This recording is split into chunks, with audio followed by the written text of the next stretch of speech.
Hi folks, back again, Bathrobe Chronicles number 197. I just went to my channel and it shows that I have 303 videos. Pretty amazing. Well, I got sort of a mixed bag, I guess you might say, for the evening. I want to talk a little bit about religion and I don't know, some other things here.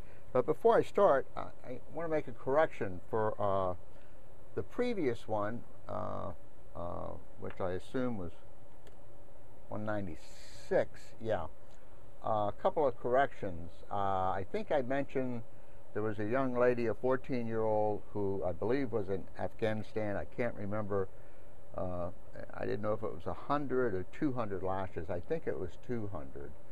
And I think where the folks went crazy and killed people because of that, what was that guy's name? I'm going to mention him again tonight. Oh my gosh. Terry Jenkins, the so-called pastor down in Florida who burned the Quran. Anyway, I'm going to talk about him a little bit.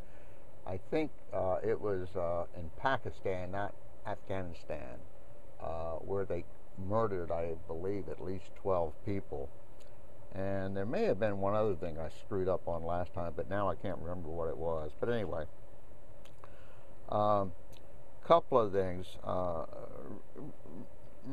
Religion. One of our favorite things, hey? And this is really sad. There was this fellow in Pakistan who evidently was in a restaurant, and he mentioned something about Muhammad or something. They hauled him off to jail. When he got there, the court said he had done nothing wrong. They released him, and I think they referred to themselves as vigilante murderers. People went to his home, dragged him out, and shot him because of, I don't know, this Muhammad mess, you know? I mean, our country is pretty screwed up in a lot of ways. We all know that. Let's not kid ourselves. But daggone, man, when you live in a society where you can't even speak your piece, you know, we take all this stuff for granted. But anyway, oh, by the way, Pete, I was going to not use the mic tonight, but I was afraid the daggone thing wouldn't pick me up because it's quite a distance from here. Anyway, sorry, folks. Another thing, off the subject. Back up your daggone computers. I have this laptop sitting in front of me. I bought this thing about a year ago. Bought it from Hewlett-Packard. You know, talk to them on the phone and all that. It's a pretty spiffy computer. And I bought this big gizmo you plug in the side so you can, what do you call it, save everything on it. And daggone, the other day, something popped up, well, 4 or 5 days ago, popped up on my computer, and it said, oh, your computer's doing this, that, and the other, no, your C drive is doing this, oh, hit here, and all that. Well, I didn't hit on anything. Lo and behold, I have 1,500 photos that are gone in cyberspace or wherever in the heck. They're just gone. Everything on my all of my videos, all of my photos, they're gone. That's it, gone. So you guys out there, back up your daggone computers, because you're gonna possibly have the same thing happen to you. And let's see, what else? One time a fellow said to me that occasionally I would mention a book, and he would say, well, what you really need to do is have like a show and tell one night. Well, I'm going to have a minor show and tell tonight, and this is going along somewhat with the religion thing. And anyway,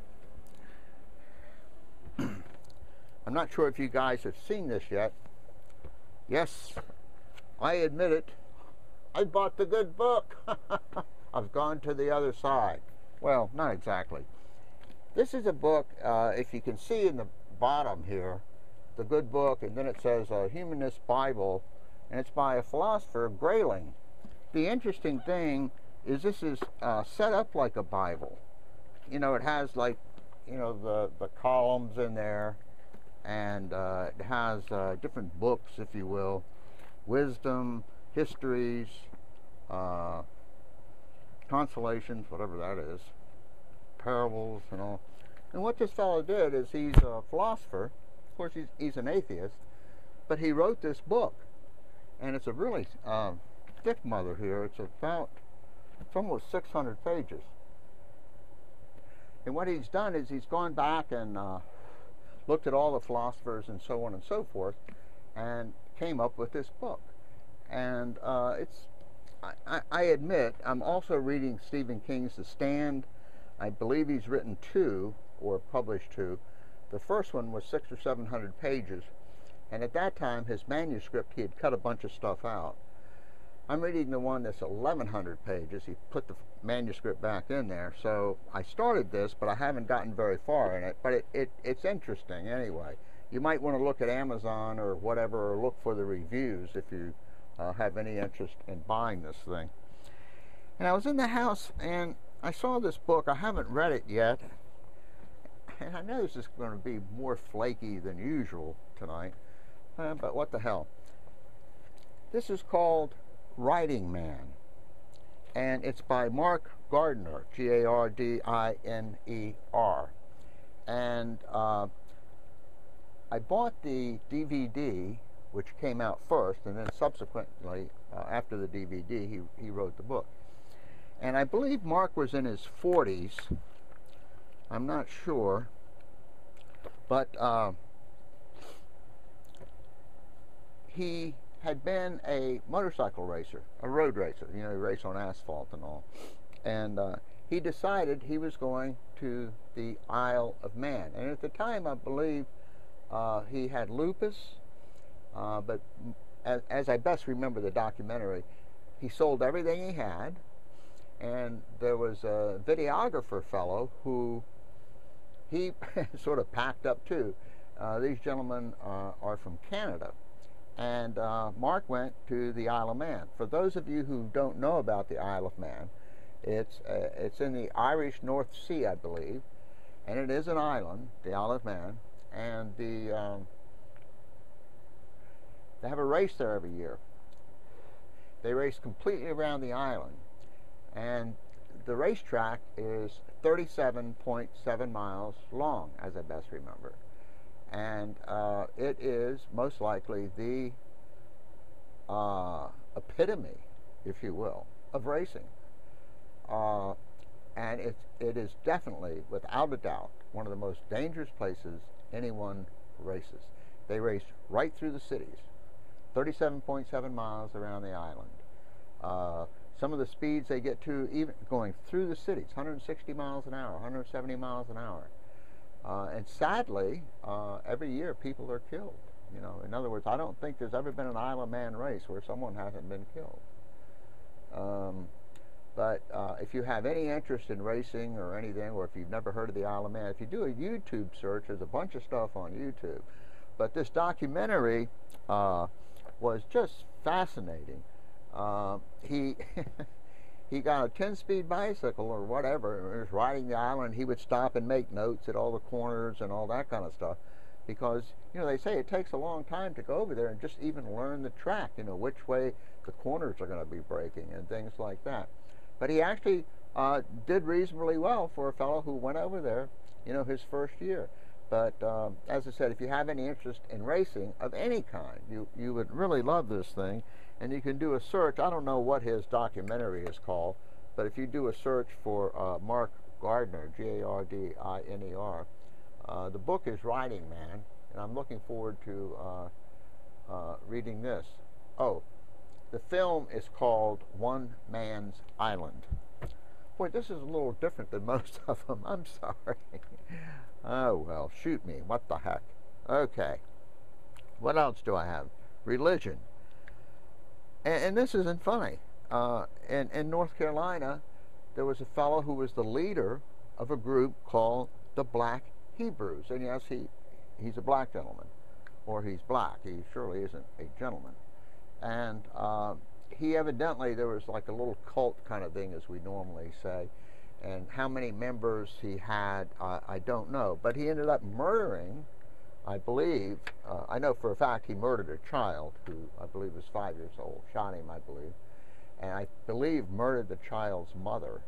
For what reason, I haven't a clue. Now, a lot of people might say, well, George, you're full of crap. That's not a real religion. Well, what do you mean it's not a real religion? What is a religion? In other words, just because this person only has 8 or 10 or 16 people, does that mean it's not a real religion? That he doesn't have a real church? I don't know. You know, this, what can I say? What else do I have here? You guys are going to shoot me if you haven't already, like, slammed down your YouTube thing or something. I was thinking the other day, you know this story about Noah's Ark where God said, you know, screw all you people, you haven't prayed enough or something, and I'm going to flood the world and kill every single one of you, except for Noah and a couple of folks. And of course, Noah has to take the 2 animals on this ark. Can you even imagine this? I mean, taking 2 of every species of every animal, insect, bird, and everything else, and putting them on an ark? I mean, come on. How big would this ark be, you know? How much poop is there on there? But I had this thought the other day. Why would he even do that? Now, if he wanted to save Noah, for whatever reason, and I didn't really read the Bible on this one, but did he just have Noah so that he could have someone to save the animals? Or was Noah like some special dude or something? And he said, because you're special, I'm going to save you. By the way, pack on the animals. I don't know if any of you guys know the answer to that one. But I was thinking, if God is so powerful and all that kind of BS, why did he just flood the damn thing? If you like Noah, say, Noah, build an ark. I'm going to flood the place. Pack some food. You know, get your neighbors and relatives. And then, after the water receded or subsided, or whatever term you want to use, was no longer there, you know, God could have just gone like that and like popped out 2 of every animal. Why did he want to make Noah mess with that? That's my smoke alarm, ladies and gentlemen. Yes, I'm smoking and it goes off. Anyway, so that's just sort of an aside. Boy, I always say I most likely won't put this on YouTube, but why do I put them all on there? You guys should start throwing stones at me or something. Now, this Terry Jones, I'm sure all of you know about Terry Jones. He's the whack job down in Florida who has this little tiny church. I believe there are 50 people. And he isn't a very nice person. Well, let me see. I don't know him, so how do I know? But his history isn't all that good. The latest thing is he was going to protest at some giant mosque. I believe it was in Chicago, though I could be wrong. And they wouldn't let him. And I think they actually arrested him and took him to court. And, I mean, this guy is unbelievable. I'm sure all of you know about this. And I apologize, but I am working up to something you maybe don't know. I surely didn't know. That doesn't mean you don't know. But do you realize that he actually put the Quran on trial in his little church? He was sitting up there as the judge. He had some of his church members sitting over there as the jury. He had the Quran sitting there. He had someone who was like the prosecutor and someone who was the defense attorney or what have you. And they're having a trial in the Quran. Quran loses. Pour some kerosene or whatever, lights that baby off. I mean, can you imagine? These are supposedly grown-up people. They're sitting in a church putting the Quran, on trial. But here's the part that I find interesting. You know, the First Amendment says, you know, we have free speech and all of that. What I didn't know, and I'm sure I'm the only one in the world who didn't know, is there's an exception to that. And it's my understanding it's called the fighting words exception. And I believe this came about in 1942, that they came up with this concept, for lack of a better word, the fighting words exception. As I best understand it, here's the deal. By their very utterance, the words inflict injury or tend to incite an immediate breach of the peace. And if you scholarly folks out there have any interest in this, well, you maybe already know it, and I'm the only one in the world who doesn't. But you can, do a search. I'm sure it'll pop up. I went to a place, I can't even remember where it was. As I said, what I did on my computer to try and get my prints and everything back is I did one of those restart things, where you back up so many days and try to go there and get it all back to the way it was. I did that. I didn't get my films back, didn't get my snaps back or anything else, but I lost all my favorites. So I can't remember which site it was, but it was some site that had that was a big First Amendment site. So anyway, but I thought that was interesting, the fighting words exception. Do I have anything else in here? Yeah, I guess I do. Christopher Hitchens. Every once in a while, I do a search on him, to see what's going on, and I know that when he dies, whether he dies of the esophageal cancer that he now has, and I'm sure most of you know that, or whether he dies, like when he's 85 years old, I'm sure CNN or MSNBC, everybody will have it on there. And of course I haven't seen that. So what I do is every once in a while, every week or so, I do a little search to see if I can see, if there's an update on how he's doing. And I did this search the other day, and I spent maybe an hour and a half on YouTube, and looking into stuff, which most of it I had already seen, and then I ran across one place, and I think he was supposed to give a speech, and I could be wrong on this. I believe he said he maybe is no longer able to speak, or is having difficulty speaking or something, and he sent a response, I believe. But I was thinking that people often say, if you could have lunch with anyone in the world, who would you want to have lunch with? And a lot of folks would say, oh man, I want to have lunch with Jeff Gordon, the NASCAR guy. And I guess it'd be okay to have lunch with Jeff Gordon. I think he's kind of a neat guy. I don't know him personally, obviously, so he could be the worst human being in the world. I truly do not know. But if someone said, hey, you can have lunch with Jeff Gordon and he'll meet you in Florida at Daytona, I wouldn't take the time to go down there. I'm sure he's a nice fellow and it'd be a pleasant lunch, but why would I want to have lunch with Jeff Gordon? I truly don't know. Or a lot of people might say, oh, I want to have lunch with so-and-so who's a linebacker for the Packers or the Redskins or something like that, If I could have lunch with anybody, I would have lunch with Christopher Hitchens. I really would. He's an amazing guy. And whether you like him or don't like him, he's an amazing guy. Whether you go along with some of the things he talks about and says and his positions on things, he's an amazing guy. He truly is. As I said, I spent an hour and a half, going over most of the stuff I'd already seen. Well, let's do something a little lighter here. Well, there's nothing lighter. Okay, there's a county in Tennessee, and they're starting to put up the 10 Commandments at the courthouse. In other words, they didn't have them up, but now they're putting them up. And one of the people who was involved in bringing this about said, and the country will be blessed if they put God first and allow him to work in this country. Think about that for a minute. If we put him first and allow him to work.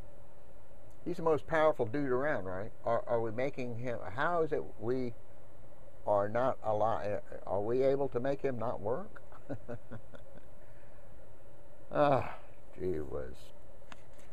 Okay, Dr. Oz again. There's a fellow, Stephen Cavello, I think I'm pronouncing that correctly, at least I hope I am, who, oh, I know the other thing I wanted to correct from my last post. Oz does not teach at Yale. It's another hospital. I can't remember the name of the hospital. I didn't bother to look it up because, frankly, it's not that important. But it's not Yale. Now, Steve Novello, I'm sorry, Novella, Novello, is like a well-known skeptic, and he's a neurologist and does teach at Yale. He was on the Oz show today, which today is Tuesday, the 25th of April. I don't know how the show came out.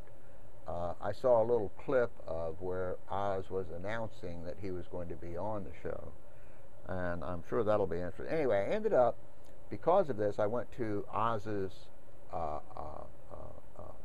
website, and man, this guy is bad. Now, I talked about him last time. I mean, he admits he has homeopathic remedies at home and all of this other kind of stuff. It's amazing. There was ORAC, ORAC, and it's science blog, Insolence, I believe it is. I've mentioned him several times. He's talking about, I believe it's the University of Maryland. I could be wrong on this. But I did know that years ago they started having Reiki masters in their damn emergency room, if you can believe that. And now in their curriculum is integrative medicine. Now,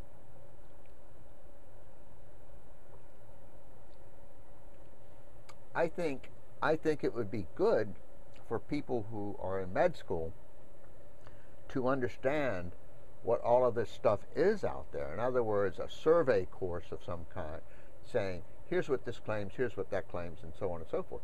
But this is an actual, my understanding is, these are an actual class where they go in and teach this stuff.